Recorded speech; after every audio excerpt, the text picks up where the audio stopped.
Hello, I'm John Carroll. Welcome to episode 1 of Personally Branded Leadership.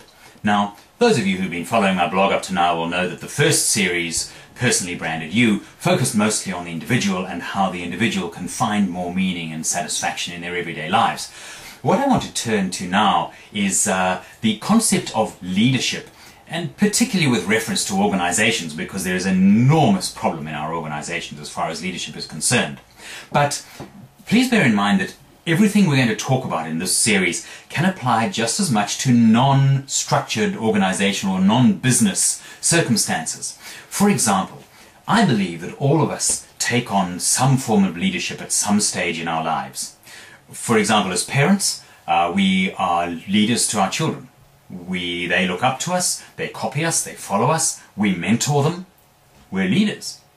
The same thing happens with circles of friends, and you'll know from your own circle of friends that someone usually takes a leadership role. Now, who that person is may vary depending on the circumstances or on the situation within your group, but usually someone will take up a leadership role within a group of friends. So the principles we're going to talk about apply just as much to those sort of situations as they do to structured organizations. But let's have a look first at the organizational situation. Research coming out within organizations is very, very disturbing. For example, the Conference Board Research Group in the United States in 2010 conducted a survey that showed that less than half of American employees are satisfied at work. Less than half. That means that some 85 million people in the United States are not happy in their job. 85 million. The UK, it's not much better. In May of this year, 2011, the CIPD Quarterly Employee Survey showed that less, or just on a quarter of the employees surveyed, which was about 2,000 employees, about a quarter of them were at that point in time looking actively for other work. That means that of the UK working population, about 7.5 million of them are currently looking for other jobs. In Australia, it's no better. The Seek Satisfaction and Motivation Survey, the latest one I could find, was conducted in late 2009, and that showed that in 2009, only 23% of Australians said they were happy in their current job. Less than a quarter. And the interesting thing is, and the worrying thing is, that those trends in all those countries are downhill. The figures are getting worse. People are getting less and less happy in their jobs. Now, I know there may be other factors, for example, that people are job hopping more, etc., and maybe there are other social trends impacting on that. But I believe that a large part of the problem is poor leadership. Because if you look at the research as well, what research is very clearly telling us is that most people leave their jobs not because of the organization, but because of their boss. Which means that we have a real problem with leadership and management. Let's take a step back. And let's have a look at just what the term leadership means, because we need to define that so we know what we're talking about. Now, there are many definitions of leadership, and you can go and search this on Google, and you'll find a lot of definitions of what a leader is. But I want to throw something at you that my mother actually threw out at me. She was the deputy principal of a high school in my home country of Zimbabwe, very respected in the local community, deputy principal for many, many years. And she suggested to me that a leader is someone who is willing to serve. Someone who's willing to serve. And that struck a chord with me, and I think, when I think about that, I think that's correct, I think that's true. Because a leader, in my opinion, is someone who people follow because they want to. Not because of any position of authority or any position of power, but because they want to. The leader in a group of friends, for example, isn't necessarily in any position of power. But the friends will follow that leader in a given situation because they trust in them, they believe in their judgment, and they want to follow them at that point in time. The same thing happens in organizations. If you are in a managerial or supervisory role, you can do your job sort of, without being a leader. Because you have authority to command people. You have authority to tell people what to do. And you can act that way should you choose to do so. But at the first opportunity not to follow you, people won't. And that's when they leave, or they buck the system, or they become bad employees, they become disgruntled, they become unproductive. And that's not the fault of the staff member or the employee in total. It is the fault of the manager who is not acting as a leader.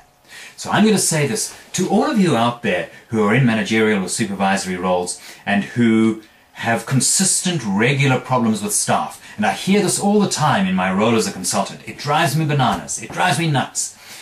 Managers, supervisors, business owners saying, I just can't find good staff. People don't want to do a good day's work anymore. How do I find staff who can actually be productive and do something? And it drives me nuts. Because if you look at it, if you're someone like that, if you're a manager or a supervisor or a business owner like that, and you have a consistent, regular, ongoing problem of that sort, there is one common denominator in there. And the common denominator is you. It's not the staff. It's not the people. In all my years as a consultant, I have only come across a small handful of people who are genuinely not interested in doing a decent day's work. Most people want to do a reasonable job, if not a good job, so long as they are rewarded and recognized appropriately for what they do. Most of us are like that. We want to do a decent day's work. We're happy to, as long as we get decently rewarded and recognized for what we do. And that, I don't believe, is a great ask. So the problem with all of this lies not with the staff. It lies with the managers. I know that's a bit in your face. I know that's a bit controversial. And if you're in the situation, you're probably swearing and cursing at me now. That's fine. That's okay. If you want to make comments on that and you want to send me some criticism, I'm quite happy to take that. You can go to my blog, which is up on the screen now, and you're welcome to post comments on there. If you're watching this on YouTube, go to my blog and do that. I'd be happy to get into the discussion. But my years of consulting tell me the problem with leadership in organizations is that it's very poor, and the problem with poor staff is not the staff themselves, it's predominantly the managers. Now that brings up a question as well, is can someone be taught to be a leader? So someone who's thrust into a managerial role, can they be taught to be a leader if they're not a natural leader? Is there such a thing as a natural leader? And that's an interesting question.